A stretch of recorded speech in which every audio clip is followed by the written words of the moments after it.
Aloha! My name is Darren Lerner, and I am the director of the University of Hawaii Sea Grant College Program, otherwise known as Hawaii Sea Grant. Hawaii Sea Grant supports an innovative program of research, education, and extension services directed toward the improved understanding and stewardship of coastal and marine resources of the state, region, and nation.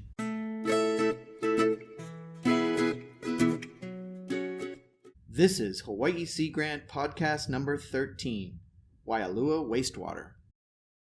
Aloha, my name is Rachel, and I'm a communications specialist at Hawaii Sea Grant. Welcome to our 321 podcast. This podcast features research supported by Hawaii Sea Grant. Each episode highlights a new project and the people that make that project possible.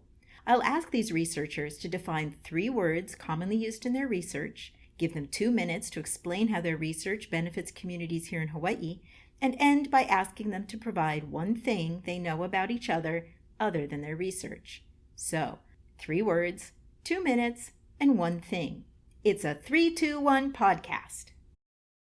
We're learning about wastewater and on-site sewage disposal systems in this podcast.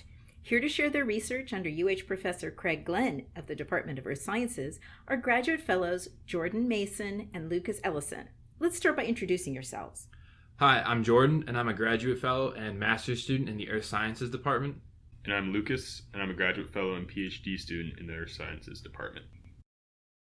So 3 phrases you use a lot in your research are OSDS, or on-site disposal systems, nutrient pollution, and unmanned aerial vehicles.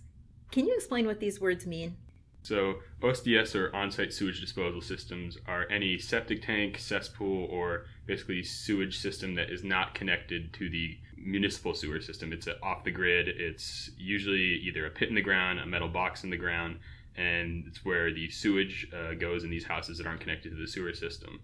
We study it because during high tide events or flooding from rain, these septic tanks and cesspools, these pits in the ground with sewage, they can overflow and dump all the sewage into the groundwater surrounding these systems. Are there a lot of these? On Oahu, there's about 14,000 OSDS. Whoa. Yeah, and in our area, Waialua Bay on the north shore of Oahu, there's around 1,900 OSDS total, 1,400 of which are cesspools, which are the worst OSDS. So then how does nutrient pollution come into it? Nutrient pollution is essentially excess amounts of nutrients getting into the environment. Everyone thinks of nutrients as being beneficial, and they don't think there's anything negative about them, but too many nutrients in an ecosystem can cause a lot of damage. In coastal ecosystems, they can cause algal blooms or coral diseases and really damage the reefs in the areas. So OSDS, when they flood, they release a lot of sewage, which is releasing a lot of nitrogen and phosphorus, the 2 main pollutants we study. And these eventually get into the groundwater and flow to the coast and out into the ocean and can cause these harmful effects on reefs. And also fertilizers from agriculture can get into rivers and streams and also make their way to the coast.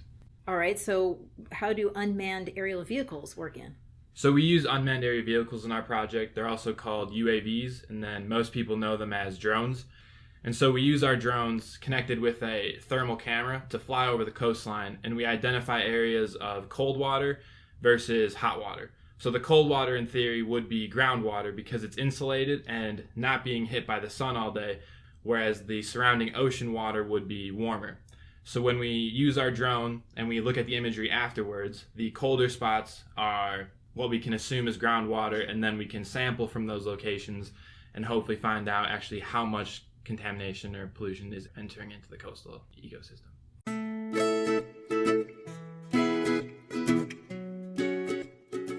All right, tell me in 2 minutes or less how your research benefits the communities here in Hawaii. In our study, there has not been too many studies done on nutrient pollution at all. We're looking at the area specifically to see if there is a problem with these nutrients, if they could damage the environment there, if people could be affected.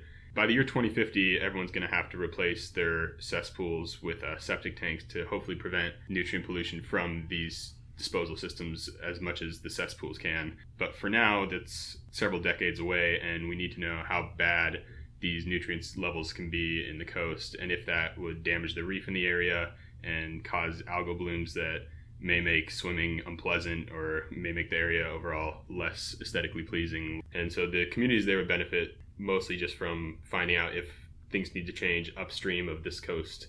And then also, like Lucas said, there hasn't been a lot of research done in the area for the North Shore. So our project will also hopefully allow community members to understand the water resources in that area better than they have in the past, which is always just a benefit to really know what's going on in your area, in your community.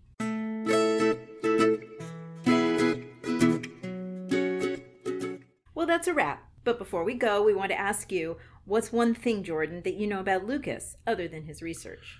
So Lucas and I lived with each other this past year, so I got to know him pretty well. But one thing I noticed that he for sure likes to do is play sports. And he was a lacrosse athlete in high school. He was very good. And then now he loves to golf here on the island. He goes to the driving range right next to Waikiki all the time, and yeah. Somehow those seem like very opposite sports to me, that lacrosse is like really active and golf is kind of strolling. Yeah, it's a lot more relaxing. He's getting older, though. Yeah, He's got to relax. I see. I outgrew lacrosse. Now it's golf. Okay. And Lucas, what's one thing you know about Jordan other than his research? Yeah, so when Jordan and I were living together, I noticed that, well, he's from Wisconsin, and I noticed that he definitely eats more cheese than anyone I've ever seen.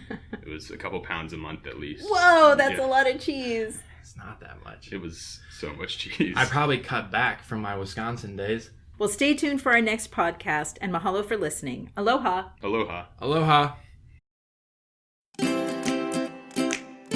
This Hawaiʻi Sea Grant 321 podcast featured 3 songs: Happiness by bensound.com, Ukulele by bensound.com, and Cute by bensound.com.